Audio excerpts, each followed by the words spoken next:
Morning, actually afternoon, Board of Education meeting is hereby called to order. We do have a quorum, so we're going to get started. Commissioner Cruz and Campos are coming up.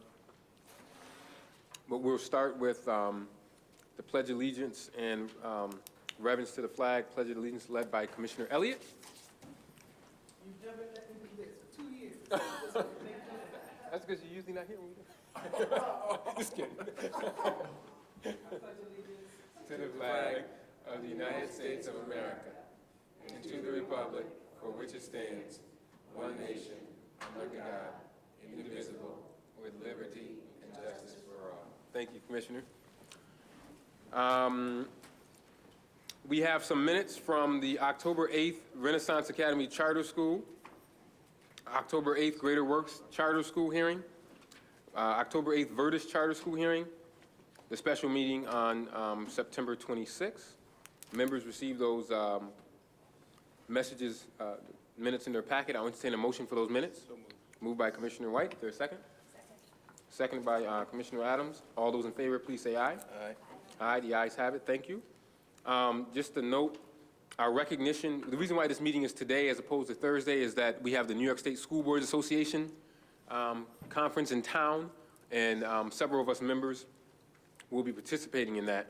So that's the reason for the meeting being moved on Tuesday. However, on Thursday, we still are having from 5:30 to 6:30 our Hispanics Heritage Celebration, which will take place in this room at 5:30 from 6:30. So our recognition under item number 3 will be on Thursday from 5:30 to 6:30 in this room. Speakers, we do have one speaker signed up this evening. I would ask the speaker to come forward, and you will have 3 minutes. And Marcella Reed, is she here? I don't see Ms. Reed. Okay. Then we'll move on to the superintendent's report. Does the superintendent have a report? Sitting in for superintendent is Ms. Beverly Burrell Moore. I don't know if the superintendent has a report. If he does, you can feel free to give it. Thank you, but there's no report from the superintendent this evening. He'll be happy to give it to you for the next. Thank you. We'll move on to board reports. Our student rep is not here. Is our parent rep here? Ms. Salone? Ms. Salone here? Okay. We'll move on to standing committee reports, and we'll start with Commissioner Elliott and the CIGR committee. Thank you, President Evans. The Community and Intergovernmental Relations Committee met on Tuesday, October 15th, and we were very proud to have Judge Geraci, who made a presentation to us on the Rochester Teen Court.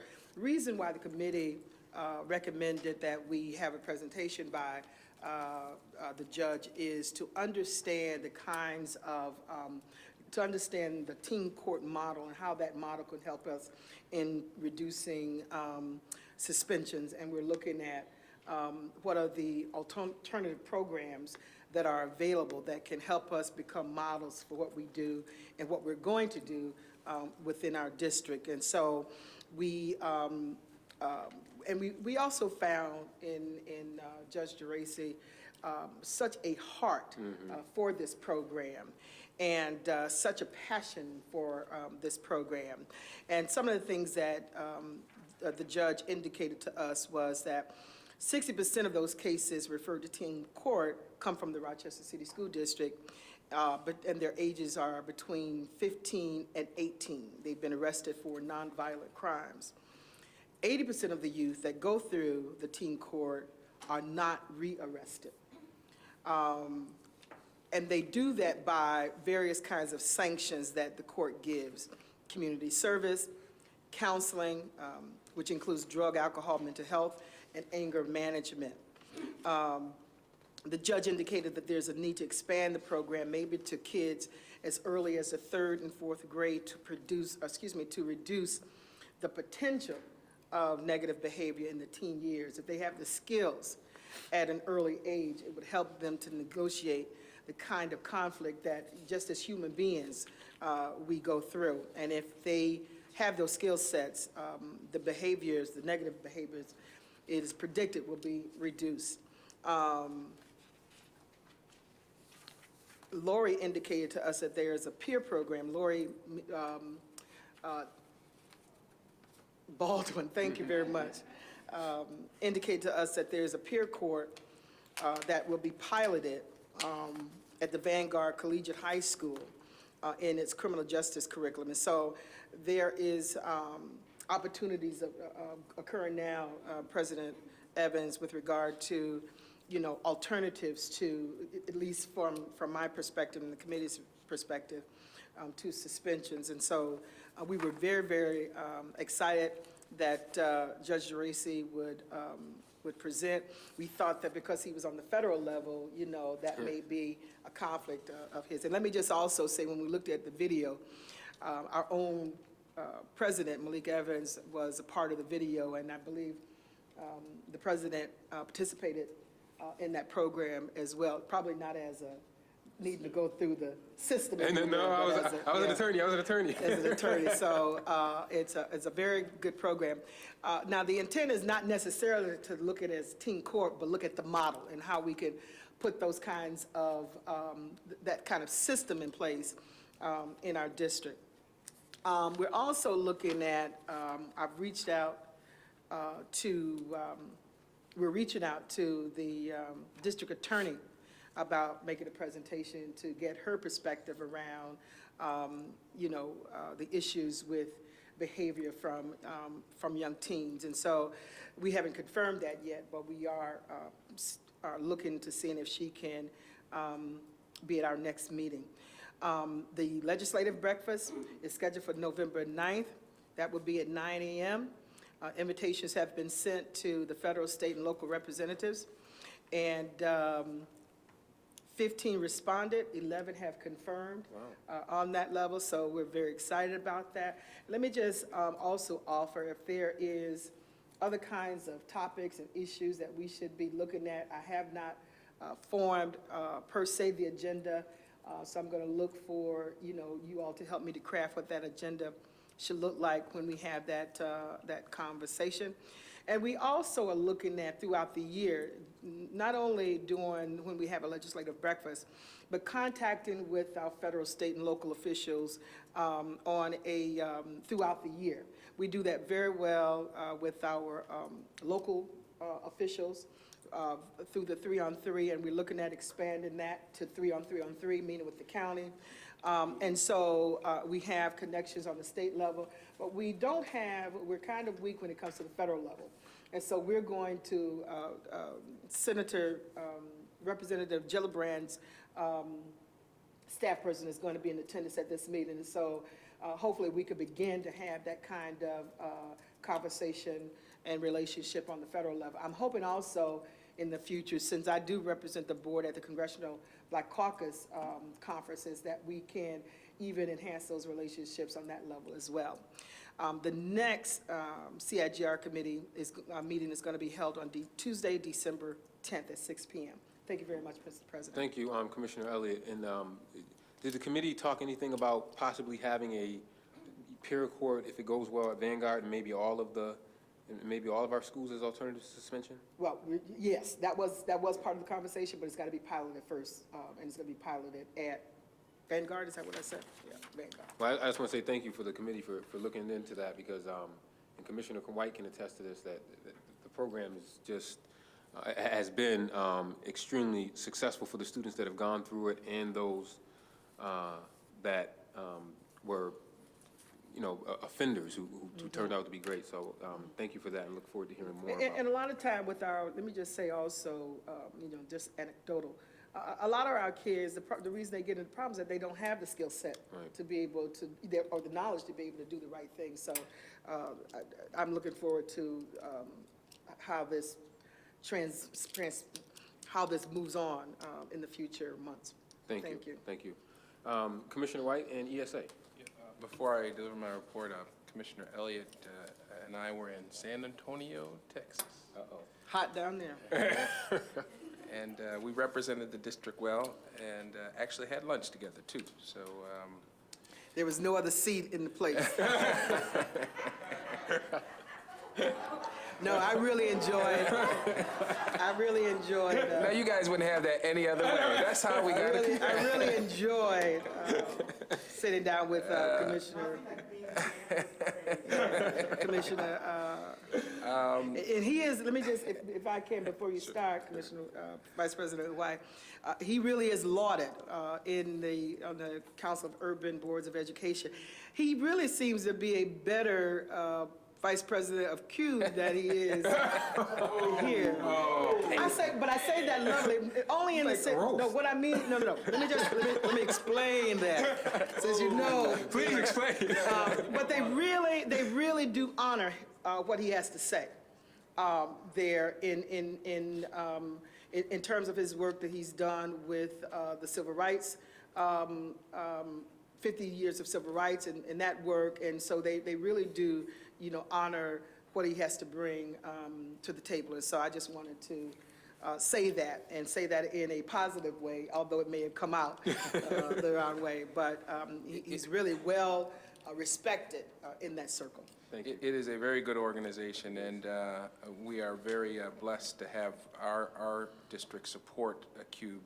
And as Cynthia will tell you, Commissioner Elliott will tell you, one of our struggles is to keep organizations involved and engaged in that effort. And for those of you who have not come to a CUBE conference, I think the next one is in New Orleans in April. But it is a lot of, as Cynthia will tell you, it's a lot of work. It's not, they tell you, our current chair, they do a head count. They don't want people going out and partying and having a good time. You are there for the sessions. You are there to learn. You are there to share information. So it was good to see, because I don't know that anybody had, you attended one a few years ago, right? I've attended. Yeah, so it was good to have a colleague there and break bread with Commissioner Elliott. My report goes like this. We met on Monday, October the 7th. We talked about a very important issue, the district suspension policy and procedures relating to suspension. I want to thank Commissioner Adams and Chief Pacheco. Did I pronounce that correctly? I'm always afraid.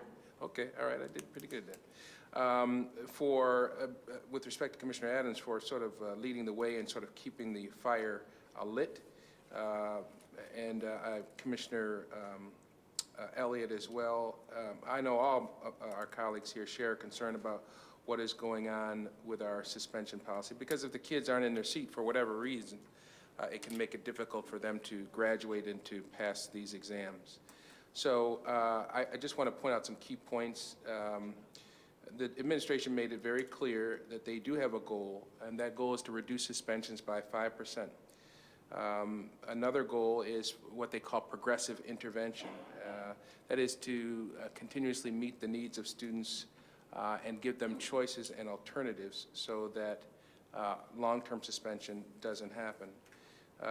They also notified us, as we were aware of it in any event, that the district has centralized its services so that students know and families know that there is one place to go to have their needs met. As you all may know, the Lynx Academy was, I should say, I Am Ready was sort of transformed into the Lynx Academy. Our hope and our prayer is that that operates more efficiently and more effectively for our students and our parents. And as they say in my business, the verdict is out, but we know that there's some good leadership over there, and our hope and prayer is that things do improve for kids insofar as given alternative pathways to incarceration and long-term suspension. I should say alternative pathways away from incarceration and long-term suspension. Then we also got a report regarding our the use of elementary school report cards. The report card, if you haven't seen it, is relatively easy to read. It's clearly formatted, and it is simple. There's a new 9-point scale that is easy to follow and understand. They even use a color-coded scheme so that people can read the report card with relative ease. I would describe it, and you make your own judgment, but I would describe it as user-friendly.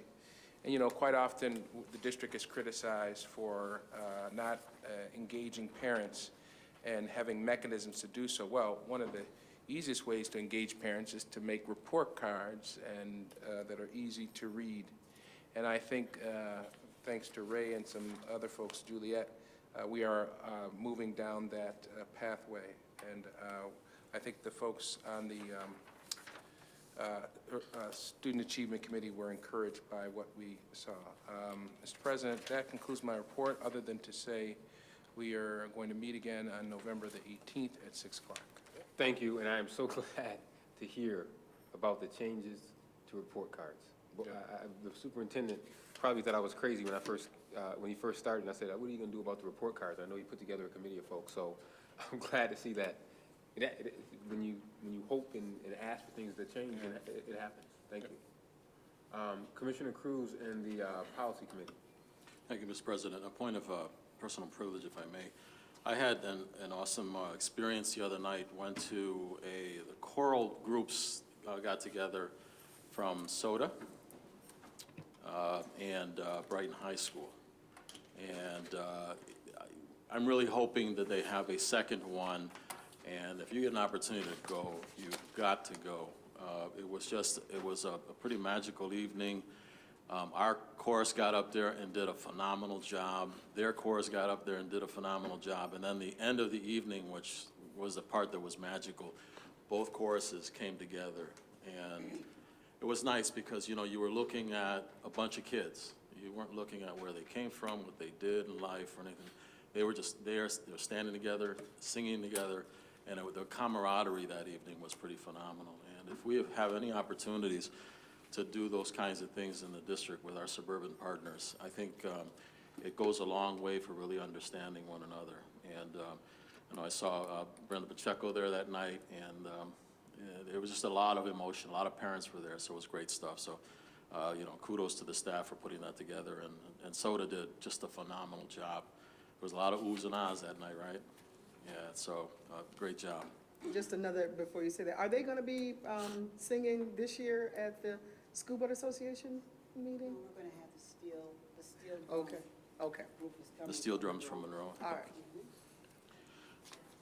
Thank you, Mr. President. So our policy committee met on Thursday, October 17th. We reviewed several policies. One policy is the values education policy. As you remember, back a number of years ago, a group that Bill Benet was a part of created a whole series of these codes in terms of what we looked at in terms of educational policy and values. We're now going through the process of reviewing those and putting them back together again. There's Ed Lopez has done a lot of good work with that.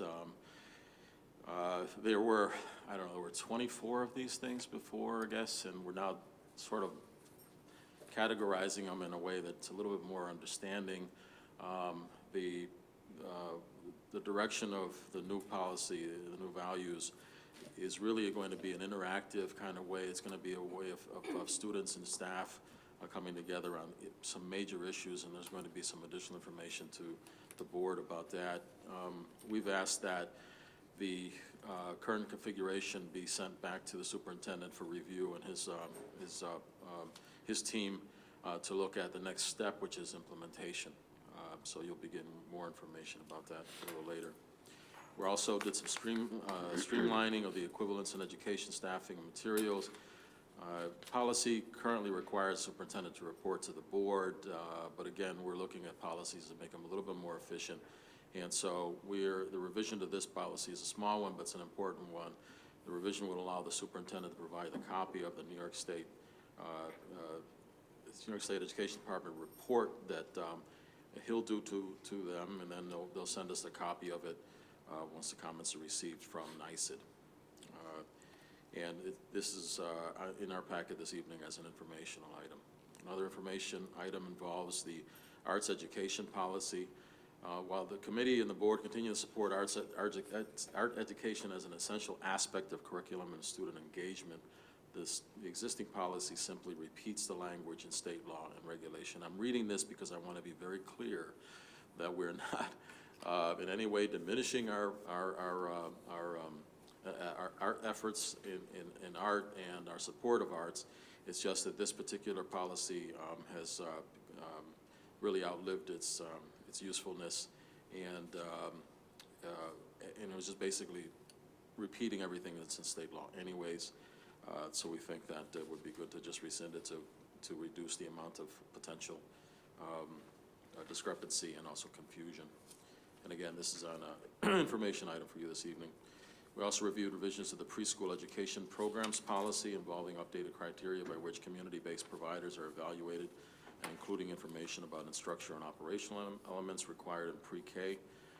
And the committee will continue to review this proposal in December after the Director of Early Childhood Education has had an opportunity to attend a special training on the Common Core curricular standards and requirements at this level. The committee spent some time talking about really, if we want to really integrate the Common Core into all the aspects of education in the system, and we thought that we needed to draw that bridge between pre-K and our system. And so, and Anita's shaking her head there because it makes a certain amount of sense to do that. So we're pursuing to see how we can do that without losing any of our pre-K providers in the process, right? So we're going to be working very closely with them. Committee also reviewed information about changes to superintendent regulation regarding school field trips. There was an issue. There is a change that would allow parents to transport their own children for field trips rather than requiring all children to take the school bus. And it goes without said, there was an incident where there was an argument between staff and the parent because the staff really takes on full responsibility for transporting the child. The parent was there, said, I want to take my kid in my own car. And so there was some kind of conflict, and I think we're now addressing that to allow parents to, if they want to transport their own child, they take full responsibility to do that. And who are we to say, no, you can't take your kid in your own car? But, you know, sometimes things are the way they are. We're also looking at changes of the school-based policy team, and the parent involvement policy will be considered in the next couple of months. We're going to begin that conversation in November. We're giving additional time for the parent groups and our other stakeholders to provide input and recommendations as to the changes in these particular policies. Our next meeting is Thursday, November the 14th. Thank you, Mr. President. Thank you, Mr. Cruz and the Policy Committee for all your work. Commissioner Campos and Board Governance? Yep. We actually just met right before this meeting, and the things that we discussed, we had the board staff evaluations, board retreat, as well as the state of our schools. In terms of board staff evaluations, those will be sent out to the entire board to complete, and they will be due November 15th. Our plan is to conduct those reviews the week of December 16th, and Mary and Anissa will be the primary reviewers for our Auditor General. For the board retreat, thank you so much for those of you that submitted your feedback. We have weekday evenings. I know that Commissioner White suggested the Frederick Douglass Resource Center, which we're looking into. We're going to plan on something 4 to 8 the week of December 12th. We're right now looking at potential facilitators. So if you have anyone that you would like to suggest, please let us know. We have a list that's ongoing right now. And also, one of the things that Commissioner Elliott had talked about and some others have said is, let's do a mixture. Let's have some closed sessions that's really focused on training and team building, as well as some open sessions that are focused on whether it be strategy, whether it be budget, that are open to the public, but still allow us as a leadership team to get together. So that's what we're looking at. Also, the state of our schools, we typically do that in January. We'll be doing that coming in August. The superintendent asked if we could switch that because it can work as a rally to rally parents, to rally the students, to rally the employees around the mission and the vision of the district for that, and as well as rally for the kids. So we will start to do that this year, so it'll be in August as opposed to January. And that concludes my report, as well as we will be taking up Personnel Committee in November. And that concludes my report. Thank you. Commissioner Adams and the Audit Committee. The Audit Committee met on Wednesday, October 16th to review selected 2013 financial schedules for submission to the City of Rochester. The committee agreed to forward the financial schedules to the city. A full set of financial statements will be available for review in November when the board receives a draft of the comprehensive annual financial report for review. All board members are invited to attend the next Audit Committee meeting on Tuesday, December 3rd at 5:30 p.m. to review the CAFR with Freed Maxick and the district external auditor, our district external auditor. The Auditor General provided an update on Office of Auditor General audit work. Wow, all this audit, that can be tongue-tying. But regarding the Auditor General's work regarding suspensions. And I know that we've had 2 other reports regarding suspensions, and really this concern reflects the continuum of concern with social supports, behavioral supports, social emotional supports, and making sure that we really do foster a culture that is not one of zero tolerance or over punitive consequences for behaviors, and at the same time has clear, high expectations so that we don't lose instructional time. It's really an audit concern in terms of the connection between potential lost instructional time as well as the well-being, the overall general well-being of our students and our community. The committee discussed a number of concerns regarding student behavior management and suspension-related topics that have been discussed in the various board committees. In an effort to establish a collaborative vision on student discipline, we've requested a board work session. In preparation for the session, the Audit Committee has drafted a letter to administration in an effort to obtain legal and procedural guidance on district practices surrounding student discipline. Our desire is to increase our understanding and to provide a more comprehensive approach to the student discipline policy. The committee discussed several audit reports on student activity funds and cash handling at schools. This remains an area of concern. I'd like to make a motion that the following reports be approved for posting. Northeast College Prep Student Activity Funds, Northeast College Prep Purchasing Card and Other Cash, Student Activity Funds and Cash Audit, and the Gate Receipts Audit. Motion on the floor to post those audit reports to the website by Commissioner So Adams, seconded by Commissioner Elliott. Any further discussion? All those in favor, please say aye. Aye. Aye. That concludes my report. Thanks. Thank you. Did our parent rep come in yet? Okay. I see our student rep came in. Student rep, I'll get to you in 1 second, but I'm going to get to Commissioner Powell and the Finance Committee. Thank you, Mr. President, and I apologize for my tardiness. I can hardly get here at 6:30 on the best of days, and 6 o'clock. I didn't even realize it started at 6 o'clock. So the most profound aspect of our Finance Committee meeting this month, which was last Thursday, is that there are budget amendments on the agenda. Usually we don't have budget amendments until December, according to our own timetable. The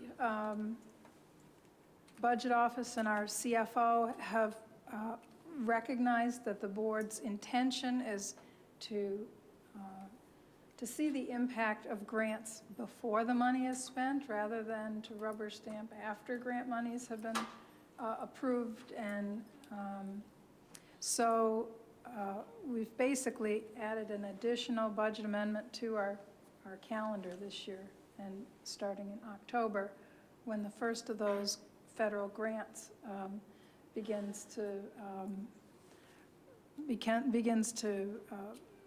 show itself in approvals. So there are significant changes to the overall RCSD budget of $12.026 million. In the general budget, special aid grant funds of 109. I'm sorry. All of the resolutions are in your packet, and they were approved by the Finance Committee. We, in addition to advancing the budget, did approve the September financial report for forwarding to the full board, and at this time I move that the board receive those financial reports. There's a motion on the floor from Commissioner Powell to accept the financial report, second by Commissioner White. Any further discussion on the financial reports dated October 15, 2013, or memo dated October 15, 2013? Hearing none, all those in favor, please say aye. Aye. The ayes have it. Thank you. Those reports are approved. Commissioner Powell? Thank you. We only had three resolutions, very, very light agenda, other than the budget amendment, and those are resolutions 278 through 280. In addition, the members of the committee discussed the option of increasing funding for the Rochester Teen Court through unexpended funds remaining from the School Violence Prevention Fund. The proposal is currently being developed and would also involve use of those funds. The Finance Committee will review the proposal and resolution for additional funding for the teen court in its November 14th meeting. In short, there's little available in our contingency fund, but we would like to identify specific and appropriate grant opportunities to increase teen court funding. Our next Finance Committee meeting is Thursday, November 14th, following Board Governance and Policy Committee. That concludes my report. Thank you, Commissioner Powell. Madam Student Rep? I'm so sorry I was late. I was at a swim meet, but I hope you won. Did you win? No. That's all right. But speaking of swimming, I don't know if any of you saw on Channel 8 yesterday, Rachel Barnhart did a special on the Wilson girls swim team. So if you didn't see it, I urge you all to check it out. It was a great highlight of our swim team, and also it helped highlight the Rochester City School District. I met with Miss Nydia, Miss Wanda, and Miss Erica to plan our year for Student Leadership Congress. We have a meeting tomorrow. That concludes my report. Thank you. Wow. It must be, you can tell it's your senior year. You're in a hurry now, huh? It's quick. Thank you. I have a very brief report. First off, let me give kudos to the Rochester Education Foundation for their dinner where they recognized Roland Williams. As many of you know, Roland Williams was an East High graduate, made it to the NFL, and won 2 Super Bowl rings. I've had the opportunity to hold the Super Bowl rings before. But Roland, even though he's in LA now, still does a lot of great things in Rochester. I had the opportunity to work with him when he used to do his camp over at East High School for a lot of our students in the district, and it was good to hear him speak. And he also went out with Dr. Vargas to visit schools. So we still do have plenty of great young folks that have gone through the district.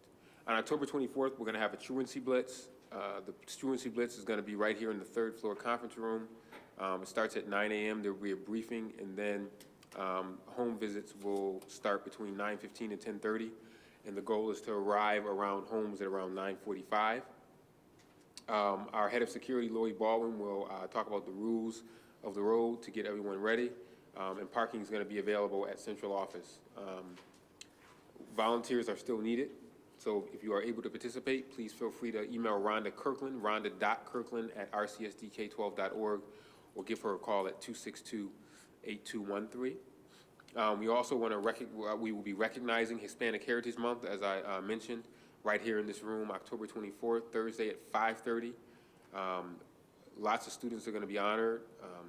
Kelvin Bonilla, Joshua Bonilla, Miguel De Jesus, Margaret De La Rosa Nunez, Stephen Gale, Brian Hernandez, Sydney Laura, Yamilet Marrero, Ricardo Marrero, Adina Martinez, Christian Montero, Antonio Morales, Orlandro Negron, Yamaricas Rivera, Angel Robles, Jasmine Rodriguez, Yolanda Santana, Gregory Ubaldo, Maria Vargas, and Kevin Velon.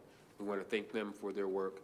And then we're also, as you know, we do with Black History Month, we always have the Leadership Awards for Community Service.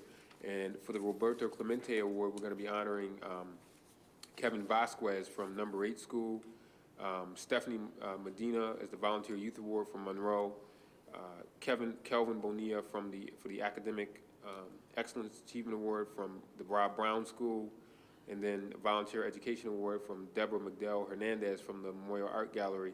And a Community Service Award is going to Louisa Bars, who some of you may know. She does MAS translation and interpreter service. We're going to have some stuff from the Arts, Latin, and Jazz combo is going to be performed from School of the Arts. And we're going to have the program streamed live on our website, and also it'll be on Students First next week. This is open to the public, and everyone is welcome to attend. I also want to encourage my colleagues to attend the New York State School Boards Association, which you know that they do it in 2-year cycles. It was in Rochester last year. It's in Rochester this year. The Big Five meeting is scheduled for October 24th, 2013 at the Convention Center, and the Big Five meeting is from 10 to 4 at the Radisson. And we will get the information out for the Big Five dinner, which is also taking place on October 24th. That concludes my report. And our next regularly scheduled business meeting is November 21st, a week before Thanksgiving, which is scary. We're going to move on to the consideration of resolutions, and we're going to start with the Human Capital Initiative resolutions. We do have some tenure resolutions that we have to go into executive session about. So Resolution 249, we will take those up in executive session for those individuals that are being recommended for tenure in accordance with our practices of getting a briefing from Human Resources on their justifications for granting tenure. So with that said, we'll deal with 250 through 270, which are Human Capital Initiative resolutions. If anyone has any questions that are related to specific individuals, we can take those resolutions up when we do the tenure resolutions. So I'll entertain a motion for resolutions 250 through 270, which are the Human Capital Initiative resolutions. So moved. It's been moved by Commissioner Powell. Is there a second? Seconded by Commissioner White. And any general questions around 250 through 270? Commissioner Elliott? Yes. 261, I'd like to have a conversation about one of those people, one of the staff. In executive session.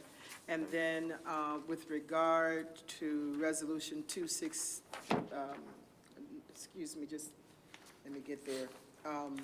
Resolution 260, there are a number of maintenance helpers that have been terminated. First of all, tell me what a maintenance helper is and why have these, general information about why looks like, I don't know if it's the position, but if you can give me some general information. Sure. The maintenance helpers were the temporary staff that were hired over the summer to help provide painting services and other services at Wilson. And they're being terminated because their temporary appointment is over. We are only allowed to hire temporary employees for 90 days. Okay, can some different language be placed in there? Because it looks like that looks more negative, that they were temporary employees or something to that effect. Sure. Like due to the 90-day rule? Yeah, but that something happened there negatively. In 261, Commissioner Elliott, you want to discuss that in executive session, right? Resolution 260. Right. Okay, so 249 and 261, we'll discuss those in executive session. And I also have another question. Go ahead. 256. I've been on this whole thing about paying school secretaries the amount of money that we're paying. We got a secretary that we're paying $30 an hour. That's out of this world, that we're paying secretaries this kind of money.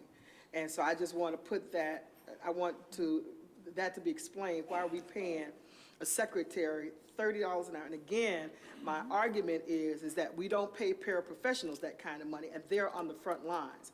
And so there's got to be some kind of equity when it comes to paying people who are not on the front line. This person, works in central office, but we've got people who are on the front lines working with our students. We pay them $9.33 an hour, but we're paying a secretary $30.62 an hour. I just think that's outrageous. Can you explain it? It's based upon the contractual provisions for setting. So we got to look at changing those in both contracts. Look at there being more equity. That's outrageous. That's absolutely outrageous. And so with the Assistant Food Services Director, That's also contractual. We're paying that person $92,000. That's why we don't have any money for our children to do field trips and a lot of other kinds of services that we would like to provide for our children is being eaten up in our payroll. Thank you.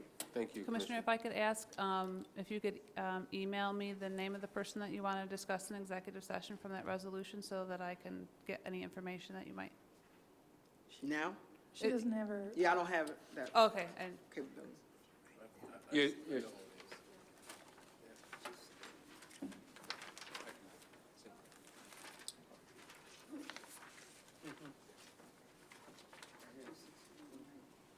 Okay, anything else on human capital initiatives? Okay, hearing none, all those in favor of Resolution 250 through 270, with the exception of 261, which we would discuss in executive session, along with 249.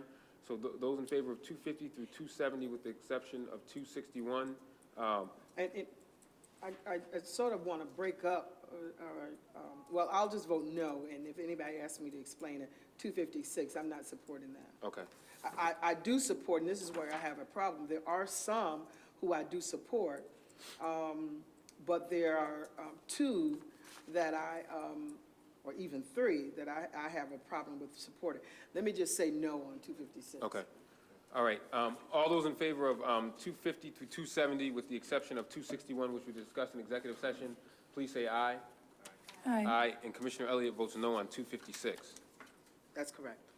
271 through 277 are additional pay resolutions. I'll entertain a motion for 271 through 277. These are additional pay resolutions, and I'll entertain a motion for those. It's been moved by Commissioner Cruz. May I have a second? Seconded by Commissioner White. Discussion on 271 through 277. I have a question on Yes, Commissioner Adams. regarding 272, the section within it regarding expanded learning programs at Wilson. First, I want to thank the representative from administration for answering my last-minute question. I submitted a question this afternoon, and you gave me a response, and I appreciate it. But my question is, as everyone, or many people are well aware, there's been a lot of concern and discussion back and forth regarding Wilson's program, in particular the IB program, and the difficulties with maintaining and keeping that program up to par according to parents, families, students, and teachers at the school with the limited schedule, with the elimination of 9 periods and moving it to 8 periods with the master schedule. There's been a lot of discussion, a lot of time has been spent by the administration, which is appreciated, responding to questions and concerns. However, to this day, those concerns are not completely addressed in terms of the IB students being able to do the best that they possibly could do, and there's been a continued argument that 9 periods would be necessary. So this resolution is adding an extra hour to the school day, Monday through Thursday at Wilson. And it does, in the answer that was provided to me, it does mention IB course requirements as one of several activities when I asked for a description of the expanded learning program. So my question is, why don't we just relent, give, and say, we're going to give Wilson 9 periods? That's my question. Madam, And in particular, so that the IB program can be restored to the 9-period schedule. Madam Superintendent Designee, you want someone to? We'll ask Deputy Murphy and Katerina Leon. Thanks. And if you could just touch on, too, when you give this answer, because we talked about this in leadership, the issue around seat time in the previous 9 periods that they had before, where the state said that they were not having the certain amount of seat time as in the old 9 period that they had. So, first, 2 things. I think Wilson always had the option. We have met with the parents, the faculty, on numerous occasions. Katerina and I were actually there last week to meet with the parent group to discuss the new expanded day schedule. Kids have always had the opportunity at Wilson to flex for their IB courses. What we did was we added for the expanded day for the SIG grant to add the extra time and try to kill two birds with one stone by adding some additional academic periods for those IB kids who needed additional support. So there were kids who were actually getting that additional support at other times in the day. We've talked to the parents, we've talked to the staff about getting that additional support in the 9th period. The difference between what we have now and what we had last year is, in a traditional schedule, they were cramming a 9-period day into an 8-period day, which is problematic on multiple levels. This actually gives them more time in the day. There were a lot of questions about athletics and those other kind of things. We've also worked with Carlos Cotto, I think, and the schools that Wilson shares their sports teams with, to actually start practice after this 9th period so that kids are also afforded the opportunity to play and to do this extra.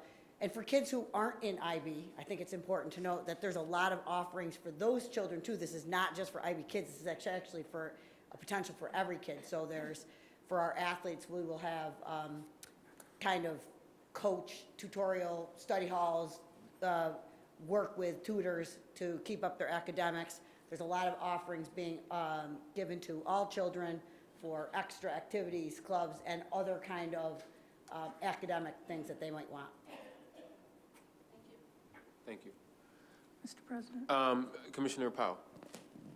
I'm going to surprise even myself, and I'm going to plan on voting no to these additional pay that have to do with extended hours. And this is why. When high schools let out at 2, the only time that students can meet with their teacher if they're missing assignments or what have you is from 2 to 3. And when the teacher has another task, such as Regents Prep from 2 to 3, and I know some of these names of my own kids' teachers, they're not there. If they're doing Regents Prep, additional pay, they're not there for the kids who aren't in need of Regents Prep, but need to be able to sit and make up homework or get make up assignments, talk to the teacher about assignments that are outstanding right now. I find that this, it's essentially, if we were in college, you'd be talking about office hours. These teachers always had office hours, essentially, from 2 to 3 before extended day. And now they're there, they're getting more pay, and they're not available to all the students. Well, why, Commissioner Powell, why wouldn't they be available to all the students when all of our students are required to take Regents? Read the, not every class is a required Regents class. Science, they only have 1 Regents requirement in science, 1 Regents requirement in math. But what I'm saying is, the same teacher is doing Regents Prep for some subset of their kids. They're not available to help the other kids. So you're saying if I, Malik Evans, was coming to see a teacher about a missing assignment during that time when they were doing the Regents Prep, that teacher would turn me away? Well, or that's your read on the resolution? That's one way you could describe it, or you could be saying, you could say they're getting paid for time they're already spending in the school anyway. I just have a problem with the resolution. Student designee. Just to clarify something, on the Wilson list at least, there's only about 8 IB teachers who are doing this extended day. So if you're talking about, like you said, the kids who might not need help or something are getting these extra hours, but most of these teachers are actually Regents teachers who would be staying and extending their time to these students. So they mainly have Regent students, mainly Regent students and Yeah, not it's other? mainly Regents classes that are being extended. Right, okay. Can I chime in here too? I mean, I don't think that that's the only lack of access to teacher issue that there is. I mean, there were years when my daughter was in school when she really couldn't access teachers at all because her schedule was so tight. There's also teachers who leave as soon as their school day ends, I mean, appropriately. So this is extra. I mean, I've been raising criticism and concern about the excessive amount of extra pay resolutions that we're spending, but I don't see this particular concern. I think that when teachers are staying to assist, that's a good use of extra pay. And I don't see it as a directly correlated blocking of access to teachers by other students. Because I think there are a lot of other circumstances, many other circumstances that could play into their access or lack of access that have to do with the student's tight schedule, that have to do with the teacher following their regular paid schedule, all of those things. So I don't see that myself as a concern. Thank you. Commissioner White? Yeah, I guess I'm left wondering, what would the administration's response be to that? That's what I was going to say, You know, right. To Commissioner Powell's concern? Because as you come up, Anita, I remember my kids who were at Wilson and were in the IB program, they would sometimes want to just walk into a classroom and speak to a teacher. And I guess what Commissioner Powell is saying is that, that you're not able to do that. Is that true? So I think two things. One, regents, there's not just 5 regents that are required, although that's what the gatekeeper is for a diploma. I think today, with the new schedules and with the new regulations, regents is a minimum. And so we want kids to be successful, so that extra help, not just for the gatekeeper regents, but for regents examinations and things that kids may have never sat for, chemistry or physics, that give kids the opportunity to practice or do their labs, I think is important. Second of all, so teachers are never required to stay after school. And so if teachers are staying after school, which many do, it's to help students, then that's great.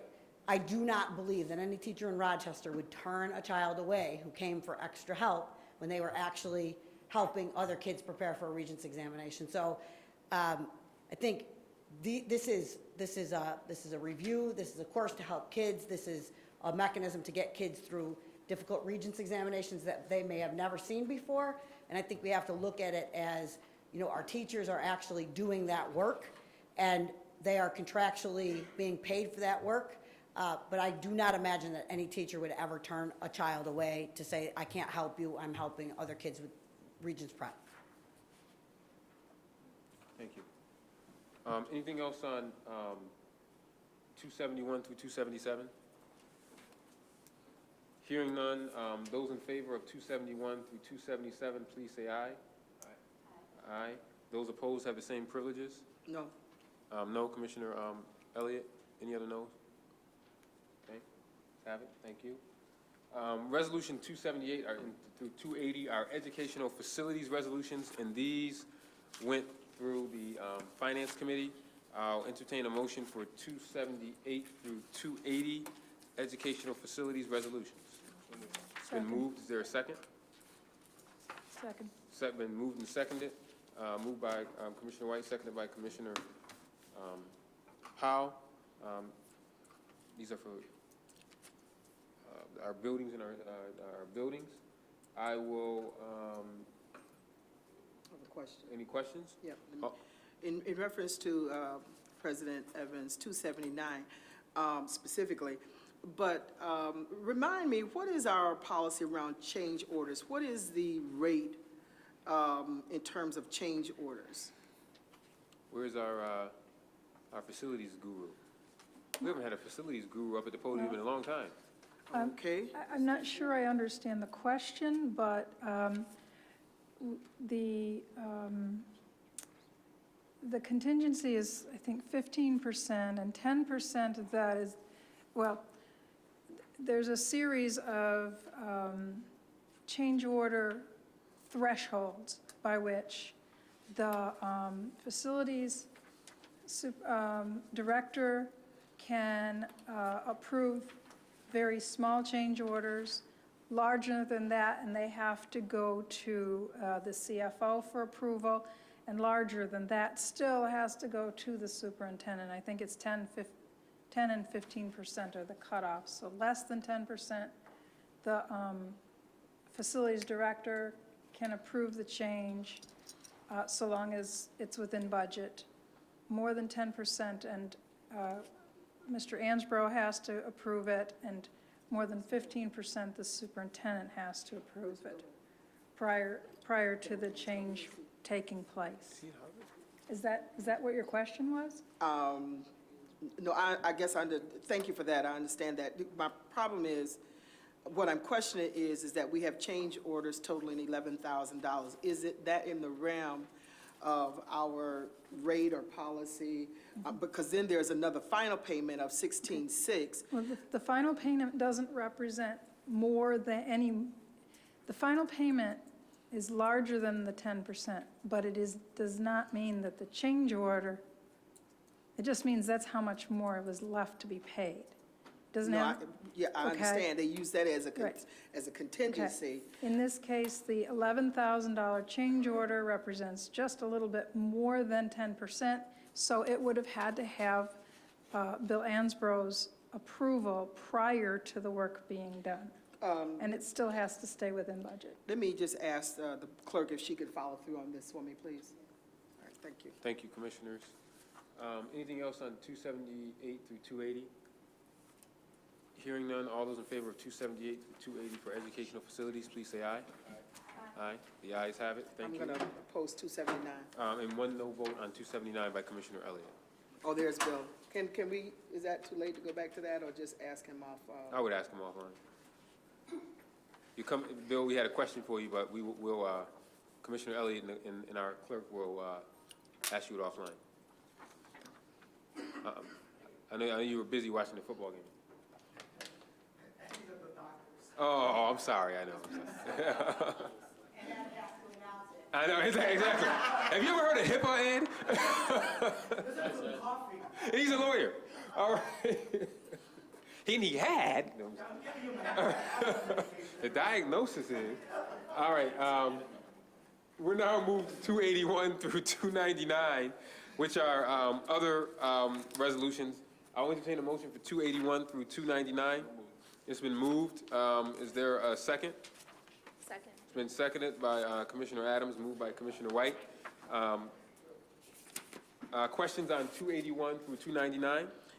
Mr. President? Yes, Commissioner. 281 and 282, in reference to what is the after-school corporation going to be, what are they going to be doing here? It would seem to me that there's another organization that could provide this kind of assistance if we need it.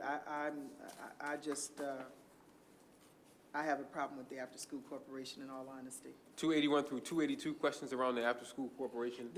Ma'am? Is there still a local, maybe I'm misunderstanding something, is there still a local task? Grassa? Greater Oh, is Rochester. that Grassa? That's Okay. Grassa, Greater Rochester After School Alliance. Yep. Okay. Okay, so the After School Alliance is approved as a technical assistance provider as part of the school improvement grants, with both schools 17 and 45 having significant components of those grants focused on a community school and wraparound service model. The After School Corporation brings expertise operating schools in New York State through this technical assistance model with integrated service and coordination of expanded learning and community schools, both which match the school improvement grant tenants. Was this bidded out? It is part of the approval in the school improvement grant by New York State Education as the approved partner for the grant. So are you telling me that we have to use the after-school corporation? They were the approved provider in the New York State grant application after they have to submit partner effectiveness data and be approved as by State Ed. The local chapter, GRASA, the Greater Rochester After School Alliance, meets monthly, and we are participants at that table, but they do not provide that kind of technical assistance specific that's needed to get the policies in place to move that community school component. They do work with us as a partner gratis. We don't pay them for any of their services, but this is joint community development work that we're doing as well with them. What kind of skill set do they have? And my concern is, do they understand the urban environment? And let me just say, in my day job, we have had a relationship with the after-school corporation over the last few years, but now, because somehow I thought that they were defunct or close to it because they didn't have a lot of funding any longer. I know that we no longer, I don't think they fund any after-school programs, at least in the Rochester area. I haven't heard of any. So they have a lot of work in New York City, much of their experience. There is a website, expandedschools.org, which highlights all of their work throughout New York State and throughout the country. In terms of funding direct service to students through after-school programs, that's not their area of involvement right here in the district. We're really focusing on them for capacity building, both of district staff and also the community providers that are integrating services into the schools. All right, is this organization, at this point, a diverse organization? In other words, are we going to see people of color to participate, that's going to do this work? So Jennifer Scacia-Curry, the director that we work with directly, is biracial. Her work is primarily in New York State as the state and national technical assistance provider, and I can ask for MWBE information from the agency if you want further information. I do. Thank you. Can I Thank you. follow up? Commissioner Adams, follow up on 281, 282. Yep, so thanks also for responding to this question.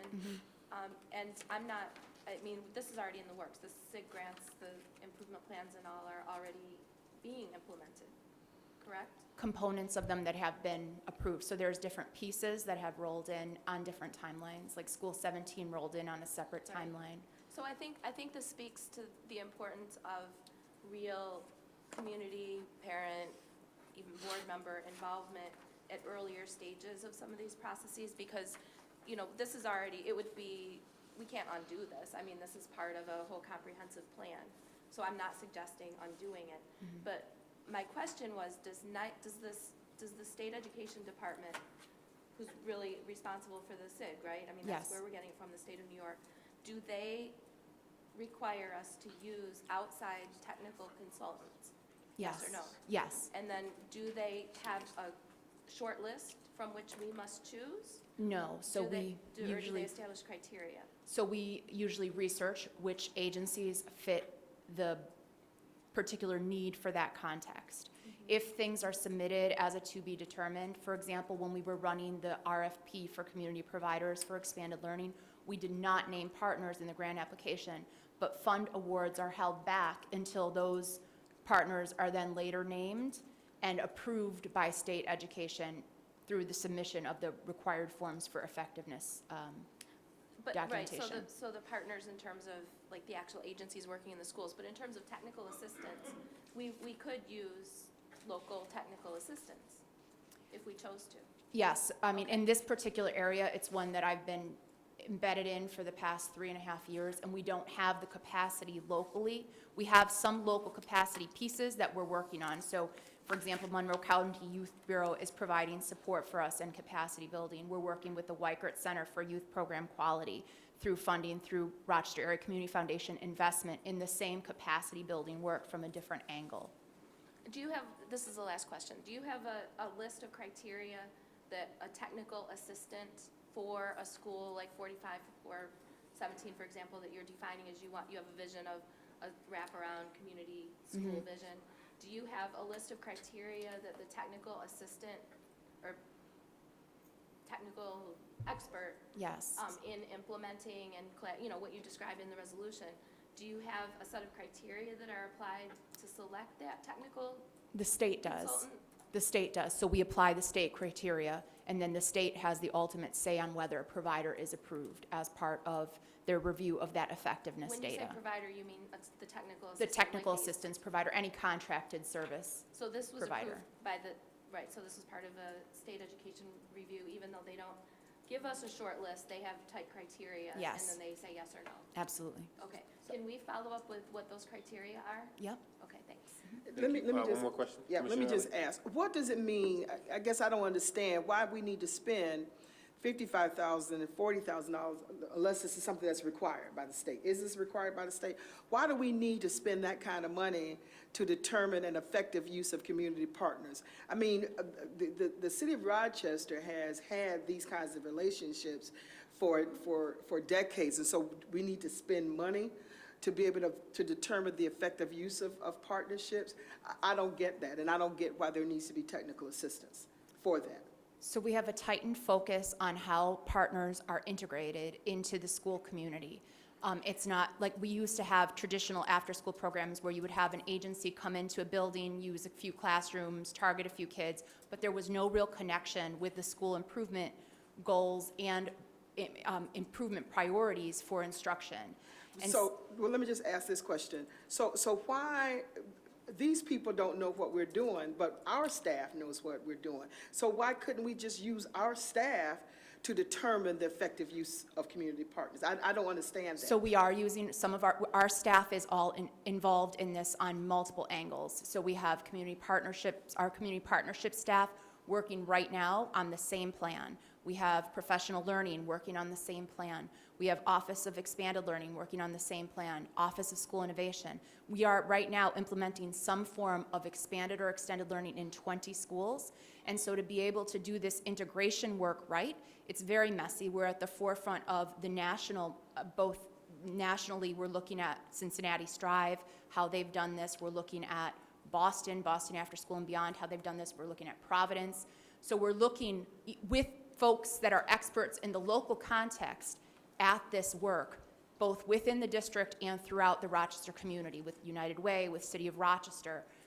We're all moving forward on this agenda through collective impact. Let me just say, and I'll stop it. I just don't see why we have to spend the $55,000 and the $40,000. It doesn't make sense to me because we do have experience and skill set in this community.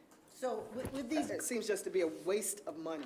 so let me just, so with these grants, the idea is you build capacity with state money so that when the state money is gone, that the community actually has capacity to do this integrated work in another way. Madam Deputy Superintendent, I understand exactly what you're saying, but what I'm saying to you is that this community understands how to build capacity. And I don't, and we've also had, had tasked to be a part of GRASA. I just don't see why we need to spend the money on it. This community, if they know nothing else, they understand capacity building. So, my vote's gonna be no on this. Now, this is grant-funded money from the state, that's coming from the state? Yes, they're SIG funds, SIG funds, okay. school improvement grant funds. So if we didn't spend it, it would go back to the state? Correct. Okay. Well, you don't want to spend it just because you got it. Yeah, it's true. But everybody's tight for money. So, let's not spend it just to be spent. Let's make sure we're doing our, we are fiduciary agents of the money. But it just seems to me that we have the skill set in this community. In my, particularly the last 20 years or so of working in this community, one thing I know is that we do have the ability in this community with skill sets to do capacity building. So I think, to Commissioner Elliott, your point, we need to maybe see about how we could have local folks be the ones to someday be able to take the place of the after-school. Well, she's already mentioned some of the players in here, and I don't get why we are spending money for this kind of stuff when we already have it within our community. It's just, we have to be more, in my mind, more efficient with the dollars that we have. And it just seems to me, and I've said this over the years, I think we're getting better with this, but it just seems to me that we're spending money inefficiently when this community already has certain skill sets. Thank you. Thank you, Commissioner White. I was only going to add, I agree with Commissioner Elliott to the extent that it seems that we have organizations locally that could do this sort of thing. I would disagree insofar as I don't think we have a track record for building capacity in this community. And I think that's the reason why we retain these folks. Now, I think you're right, Commissioner Elliott and President Evans, and I don't know the landscape out there, but if there is an organization locally that could have helped us do that, I think we should have opted for the local vendor. But I think our track record for being efficient, which is the goal here, is not good. And our track record for building capacity is miserable. And so we bring in organizations to teach us how to do it. The problem is, I shouldn't say the problem is, the question will be, will we be able to wean ourselves from that? And that's what this whole exercise is supposed to be about. It's not supposed to be about giving a local or out-of-state organization $55,000 to just make money, but it's about making us more efficient in building capacity. The question is, and you don't have to answer this now, do we have the measures in place to make sure that when this is all done, and I don't know if this organization is going to help us do this, to tell us whether we are more efficient at building capacity and being more effective. But I think Commissioner Elliott is right. Whenever I see this stuff, I wonder, geez, why are we paying somebody $55,000 when, even though I don't think this money would go away, this money could be used for something else within this grant, I would imagine. President? But the issue is making us more efficient, helping us build capacity, and why I end up voting yes for this is because I don't think we do have the track record for being efficient, and we certainly have not we certainly do not have a track record for building capacity. And I'm trusting that the administration thinks this is an organization that can help us do that. Commissioner Elliott. President Evans, just an example. We have a partnership with the Youth Bureau in the district. Person who's here sitting in one of our cubicles is Chris Dandino. She's not here any longer? Okay, all right. Well, she was here. Chris Dandino is one of the experts in capacity building. Absolutely. All right. So we have the ability to do it, you know. And so to be able to have to spend this money just seems to me, like I said before, inefficient. We have the talent out there in this community that understands capacity building. Thank you. Thank you. Anything else on 278, 281 through 299? Mr. President. Commissioner Powell and then Commissioner, was that Commissioner Adams? Commissioner Adams, Commissioner Powell? Resolution 289 is provide services of an emergency shelter counselor for district students residing at the Center for Youth Services for the period October 23 forward.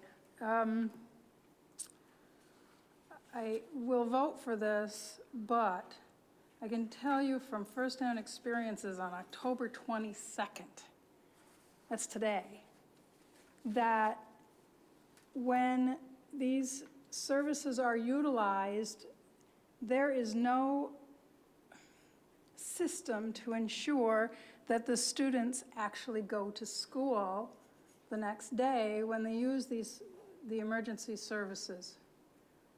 So can you clarify, can you clarify, so you're saying that if Van White goes and uses one of these services, that it's not, no one in that is making sure that he's in school the next day? What do you say, Abby? Well, Willie, don't do that. But who is putting her on the spot? Well, you don't want to, Commissioner Powell, I don't know if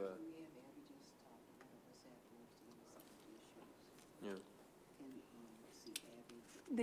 I'm just concerned that the systems, the checks and balances that ensure that we're actually getting these kids into our schools. Right.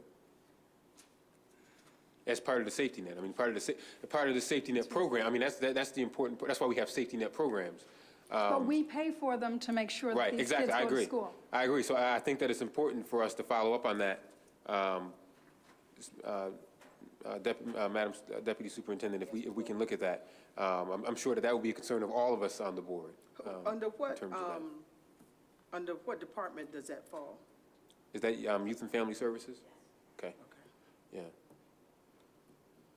Because yeah, absolutely. If we're going to have that safety net, we're going to make sure that there's not a hole in the net. And part of that is getting them to school.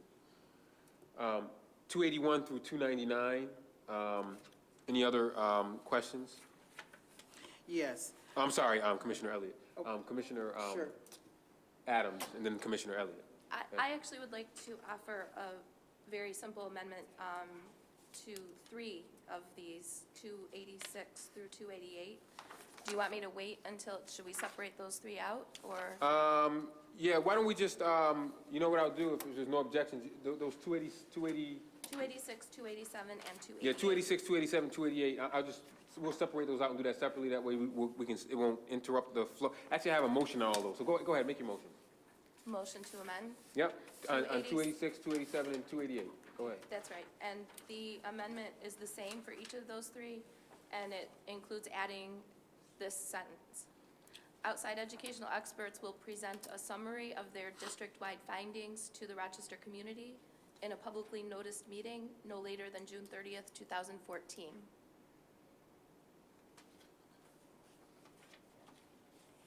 That's an amendment to resolutions 280, 280, is it 286, 286, 287, 288? Is there a second to the amendment on 286, 287, and 288? Second. Second.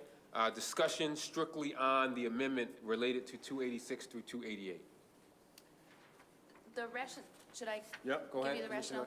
The rationale is, these three resolutions ask for us to approve $54,000 each for outside educational experts. My understanding is we don't have a choice whether or not we can do this, and this is funded through state money targeted for this purpose, among other purposes. So we really don't have a choice to deny the state's requirement that we have a set of educational expert as part of integrated intervention teams that are assessing our focus and our priority schools as we attempt to improve. So the concern is that, this is an extra local thing that's forced upon the school board and upon our schools. But at the very least, we could expect that we would be reviewed, that we would receive a review of what their findings are. So that's all it is. It's a simple request for a public review of the findings of the outside experts that we are using taxpayer money for to review with our community. And I'm not stipulating in this amendment, further details of what kind of level of detail they have to provide, but just asking for that public summary on a district-wide basis. Okay, thank you. Anything else on the motion related to 286 to 288? Related to the motion? Anything else on the motion? Any comments on that motion? Okay, I'll call the question on the motion to add, will present in a form no later than June 30th its findings to the Rochester community for 286 to 288 on that motion. All those in favor of the motion, please say aye. Aye. Aye. Anyone opposed to the motion? Hearing none, the motion carries. We are still back on original resolutions 281 through 299. And Commissioner Elliott, you had a... Yes, I just want to know, the Wallace Foundation donated $36,000 and $1,000 to each of the schools that are listed in the resolution. What will the schools use the $1,000 for? Is that Ms. Leon? You're popular tonight, Ms. Leon. You should sit closer to the podium. So the funding would be used to supply additional materials, including leveled resource libraries to support literacy in the schools that received that donation. And it is left to the school's discretion to make those orders aligned with the Common Core needs at their school. Can the resolutions in the future be more specific about, what they actually are going to do? I believe, is that that's a finance resolution when it's a donation? Yes. All right, thank Okay. you. Thank you, Mr. Lopez. General Counsel Lopez will fix it. Anything else on 281 through 299? And 281 through 299 also includes the amended language on the resolutions that we just discussed. President Evans, I'm really excited about about Resolution 291, the work that's going to be provided there by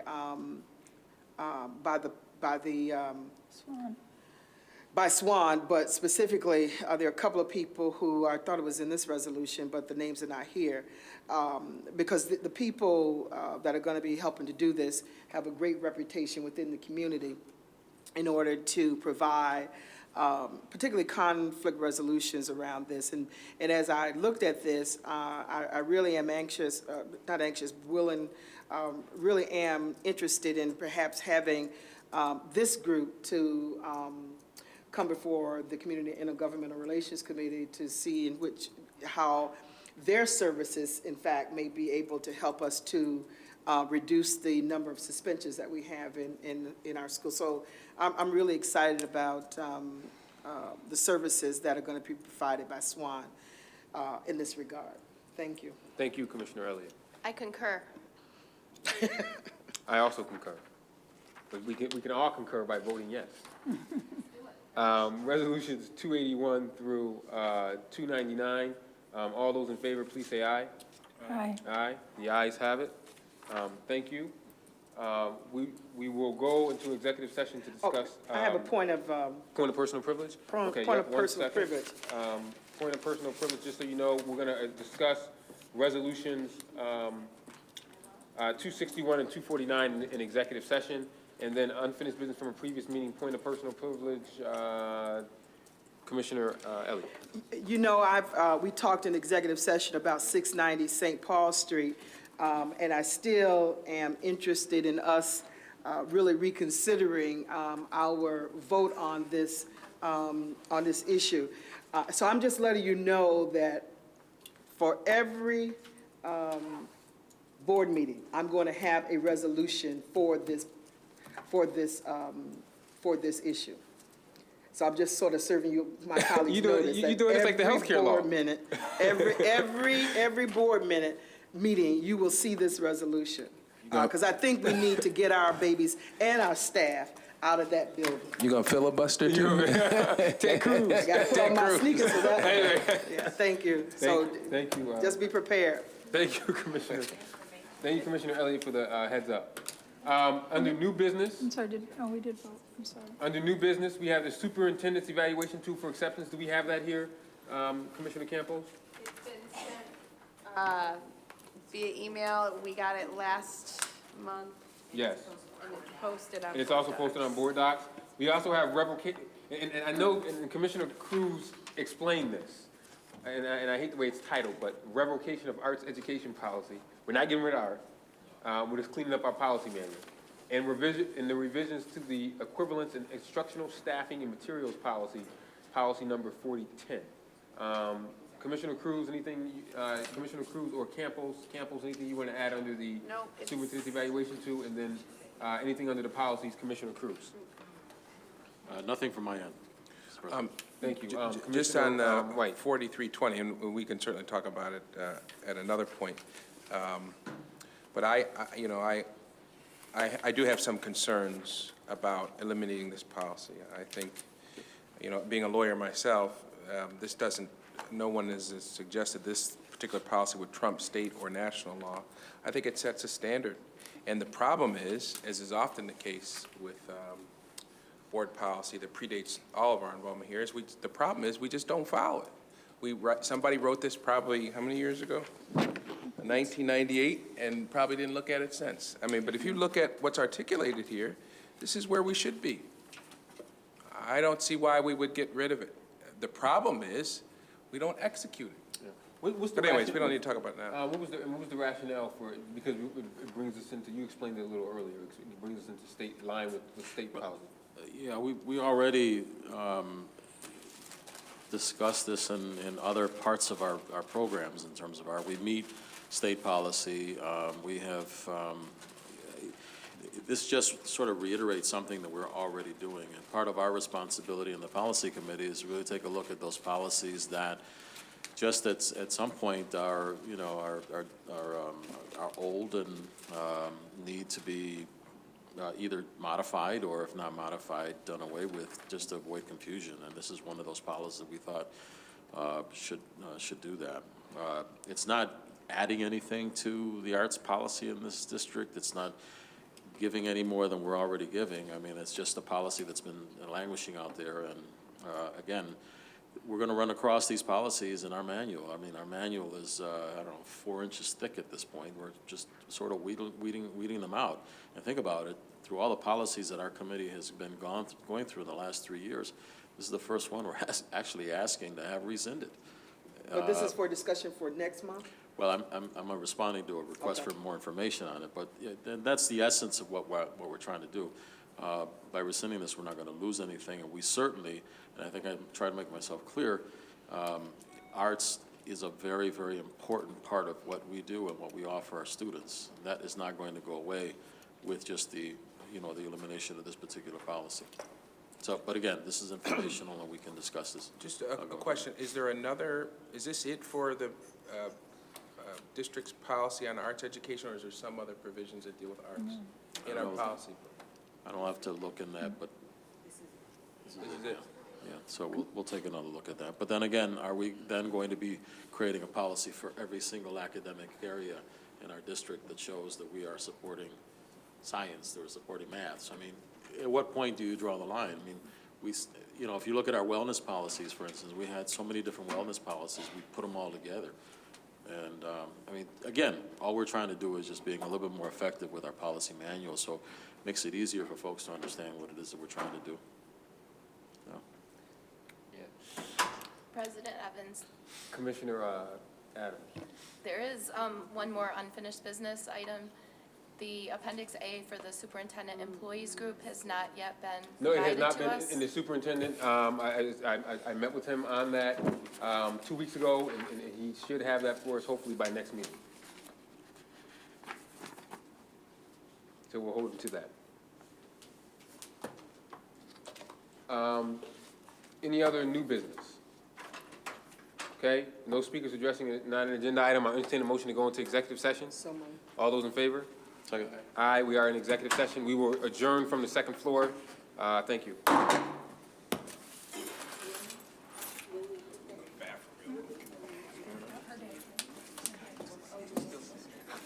What do I want to say to Bill? You scared me. What did I? You want to ask him about change orders? The percentage of Yeah, change orders yeah, and yeah, who has them? yeah. What's the rate for the change